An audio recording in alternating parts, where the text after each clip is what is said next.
बात्या मंथा उजाड़ा बासगृह। आज मध्यरात्रि राज्यर विभिन्न जिलार झड़ तोफान सहित लगाण वर्षा लगी रही फल गजपति जिलार आदुगिरी ब्लॉक रंडीबा ग्राम पंचायत अधीन लक्ष्मीपुर ग्रामर हरिश्चंद्र बेहर दलई बासगृहटी संपूर्ण रूपे भांगी जाइछि।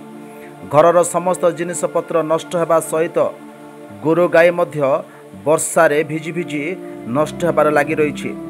परिवार आकुल निवेदन एवं क्षयक्षति को दृष्टि रखी सरकार तरफ अनुदान प्रदान करने अनुरोध परिवार तरफ करा जाइछि।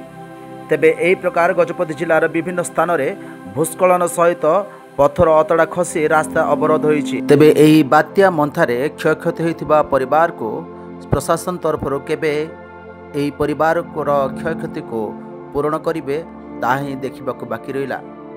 गजपति जिलार संतोष कुमार पाल रिपोर्ट, ओडिशा जनता टीवी।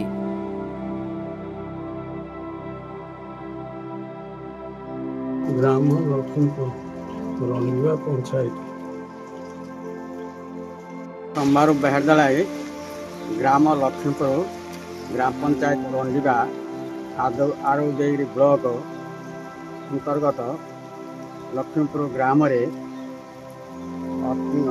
लगाण वर्षा हेतु राति 4:05 समय घर कांथ भासी भांगी भुसुड़ी पड़ी, जहाद्वारा आम लोकंर भुसुड़ा घर लोकंर धान मांडिया चाउल इत्यादि क्षति हो नष्ट हो जाए।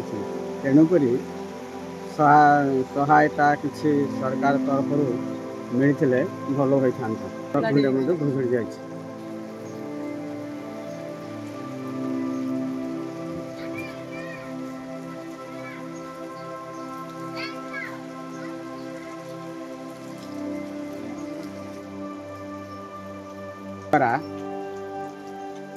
प्रशासन तरफ इंदिरावास घर खंडे जोगाई भल होता बोली मोर धारणा।